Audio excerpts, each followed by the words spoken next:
The reason a woman is unfaithful to you almost never has anything to do with you, and that precisely is the hardest truth to accept. It's the terrifying part because conventional wisdom, that flawed map they handed you the day you were born, has sold you a convenient lie. Welcome to Dark Manipulation Tricks, where we expose female psychology, seduction secrets, and hidden dynamics women never admit. If you want the truth, subscribe now and join the elite. A lie that ironically gives you control. If she cheated on you, they tell you it's because you failed. It's your fault. They'd tell you that you weren't attentive enough, that you didn't give her enough small gifts, that sex became monotonous, that you stopped being the man she fell in love with, or the most classic of all, that someone with more money, more power, or more attractive came along, and so you, like a good soldier, accept that map. You obsess over your supposed mistakes.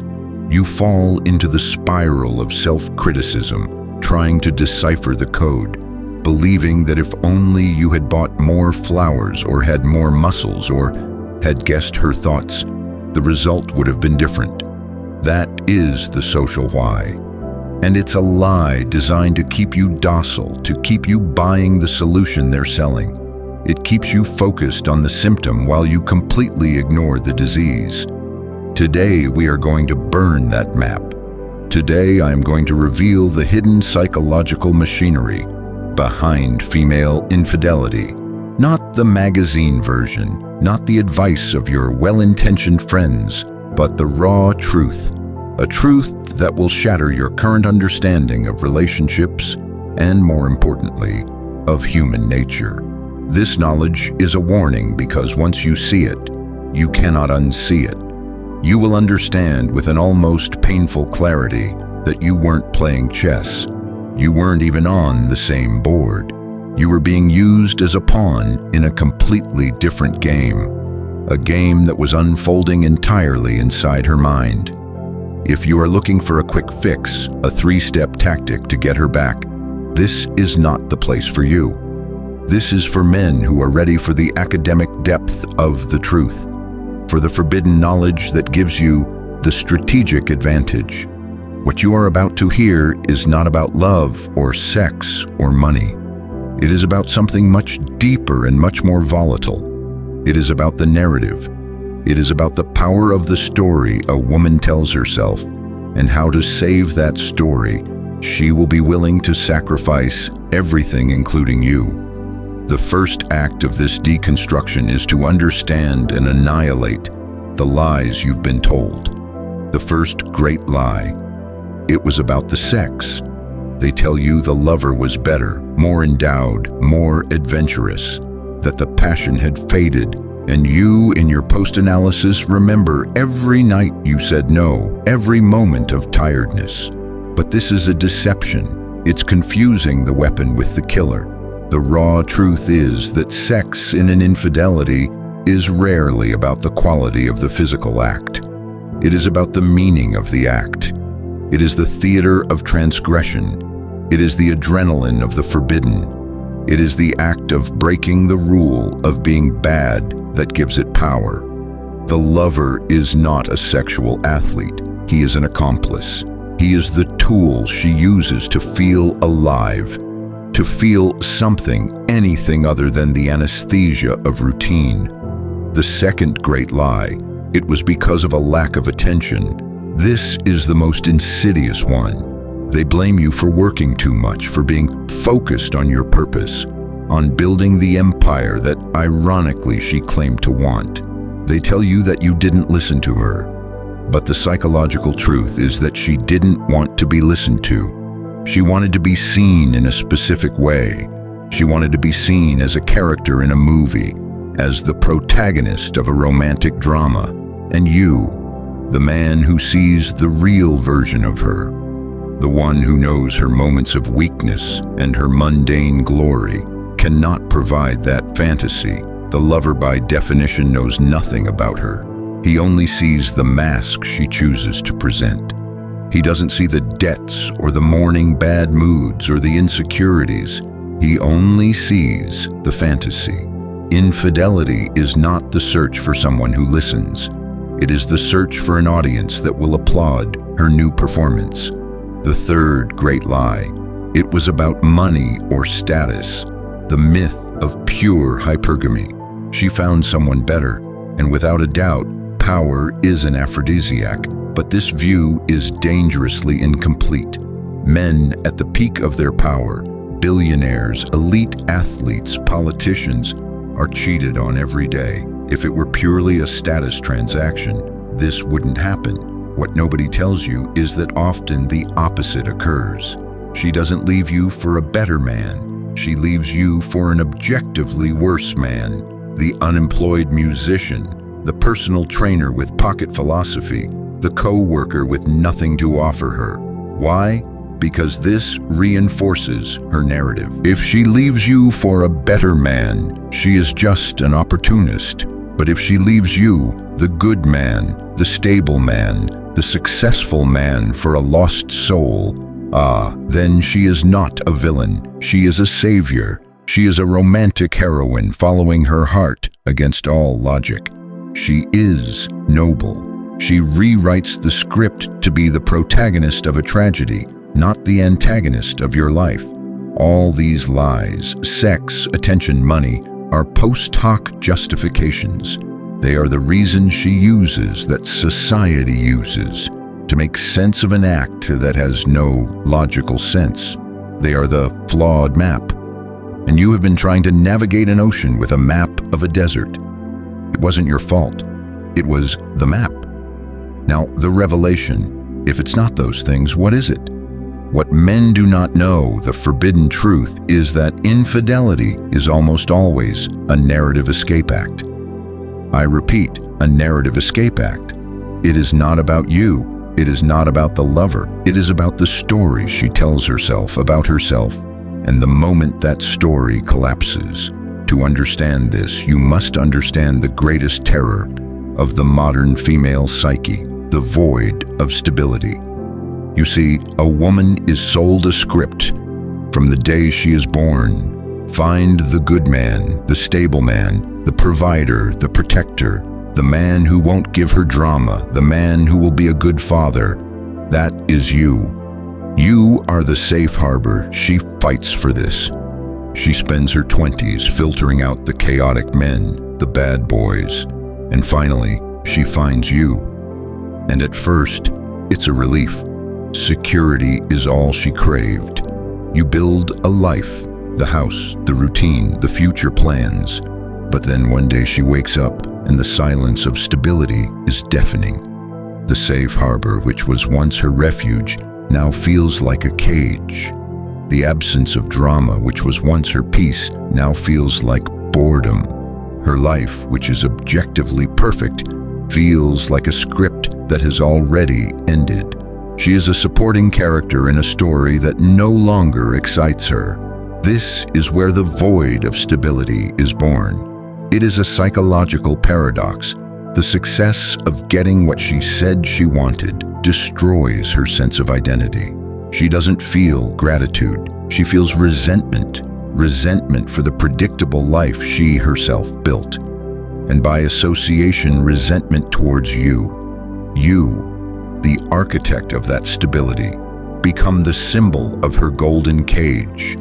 And the human mind abhors a vacuum, especially a narrative vacuum. So she unconsciously at first begins to search for a new script. She needs conflict, she needs drama, she needs to be the protagonist again. And this is where the lover comes in. The lover is not chosen, he is selected for his narrative utility. He is not a person, he is a character. He is the perfect tool to create the chaos she needs to feel alive. He is the storm that makes the harbor seem obsolete. The lover offers her the most potent drug in existence, the mirage of a new identity. With you, she is the wife, the mother, the stable partner, a defined role, predictable. With him, she can be anything. She can be the wild muse, the deep intellectual, the misunderstood femme fatale. The lover functions as a mirror that only reflects the fantasy version of herself. He doesn't know her. Therefore, he is the only one who can truly see her. This is the twisted logic of the narrative escape. The act of infidelity is not a sexual act. It is a creative act. She is writing a new movie in her mind, and the sex, the lies, the secret messages, all of that is just part of the film set. She is not running from you. She is running from the void she felt beside you, a void that she projected onto the stability you provided. This is the machinery.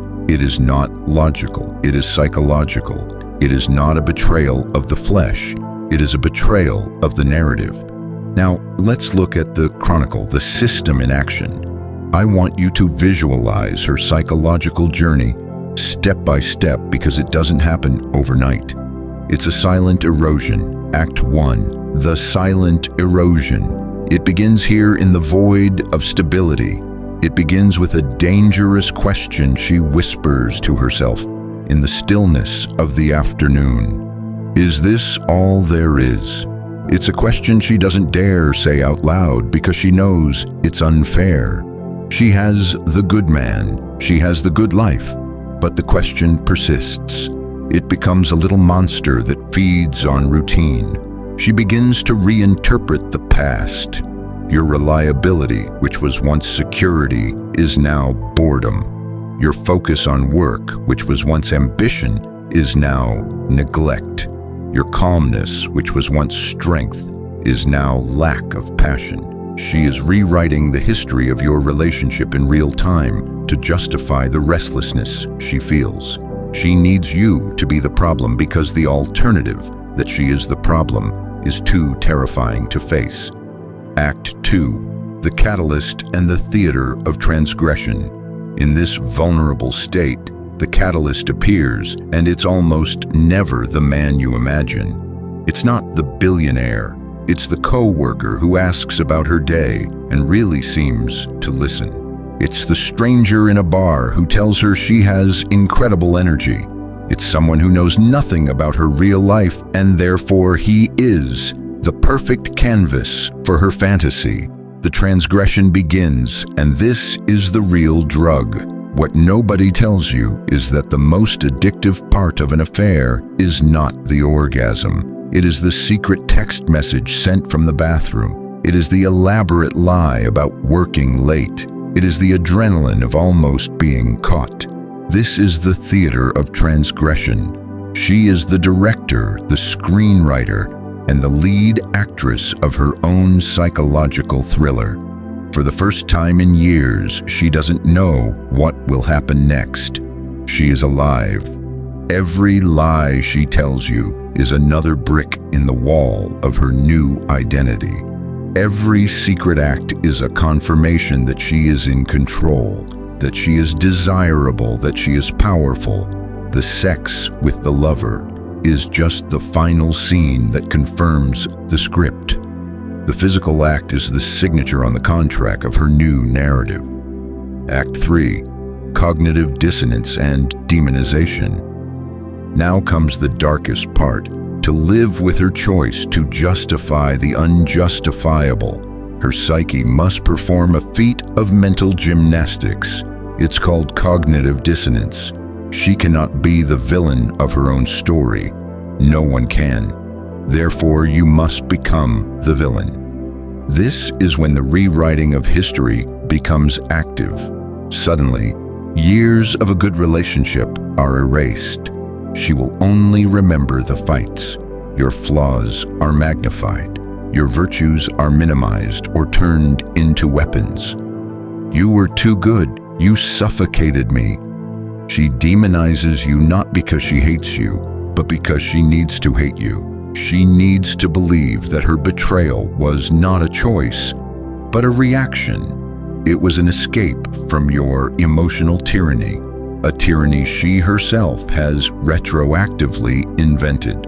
When you confront her and she gives you a list of reasons why she cheated, you are not listening to the cause. You are listening to the justification. You are listening to the script her internal lawyer wrote so she could sleep at night.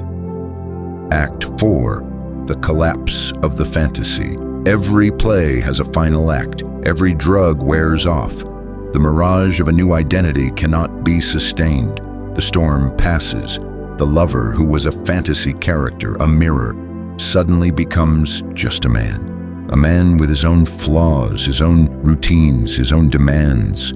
The woman she thought she was, the wild muse, the tragic heroine, disappears.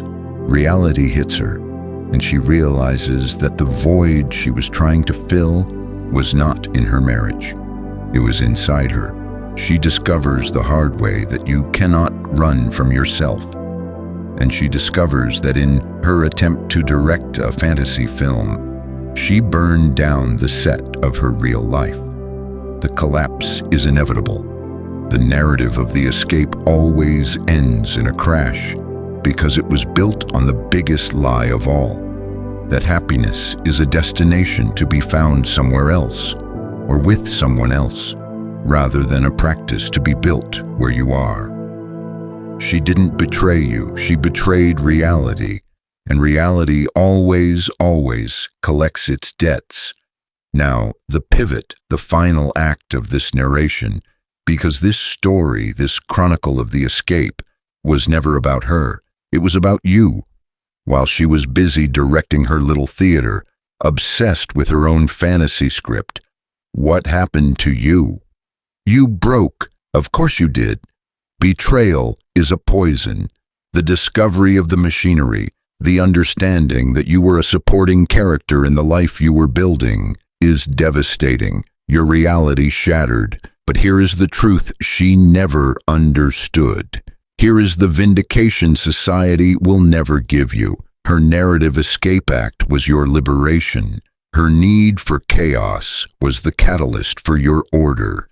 You see, a man is not defined by the stability he provides. He is defined by his response to chaos. And while she was manufacturing artificial chaos to feel alive, you were thrown into real chaos.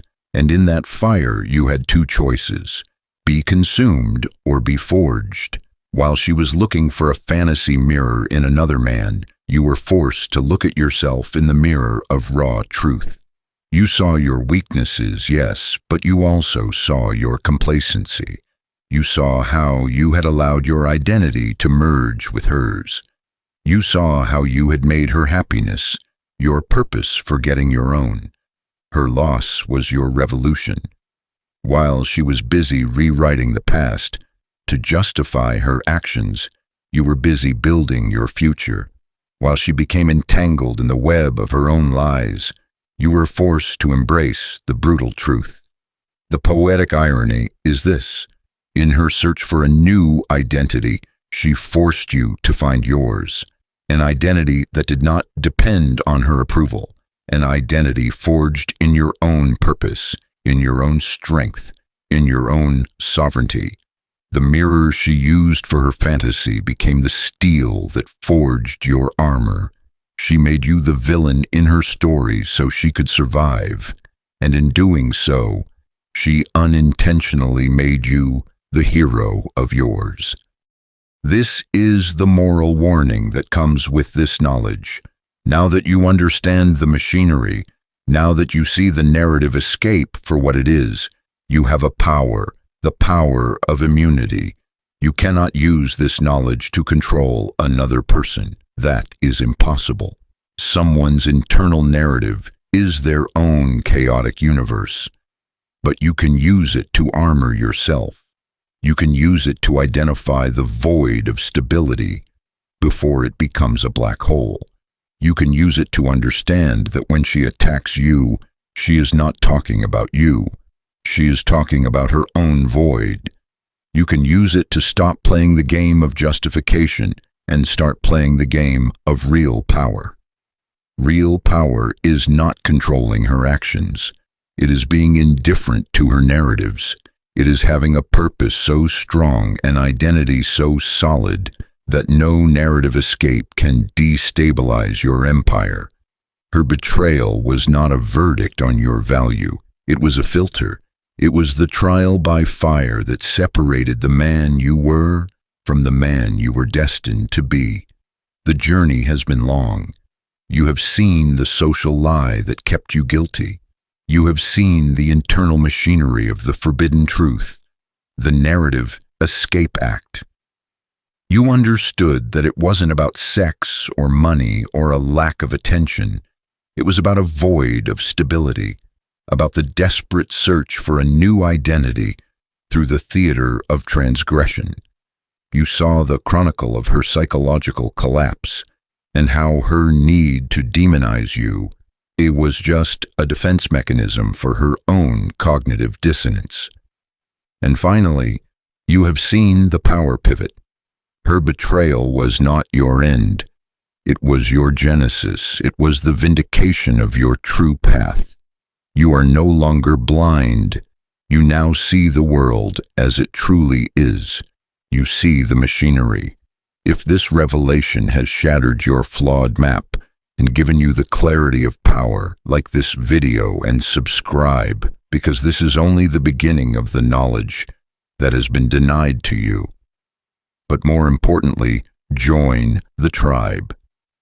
Join the movement of men who choose deep truth over convenient lies. And as a badge of your new understanding, comment the word, "the harbor." Comment "the harbor" if you understand that your value is not defined by the ship that leaves, but by the immovable fortress you build. Comment "the harbor" if you understand that you are the destination, not someone's rest stop. Most people will spend their entire lives reacting to the narratives of others. They live in the theater of illusion, being pawns in other people's games, not you. You have chosen to see. You have invested this time to understand the truth. And now, while others drown in the drama of their own narrative escapes, you stand firm. They play a game of temporary feelings. You now play the game of eternal power. And that is the true vindication.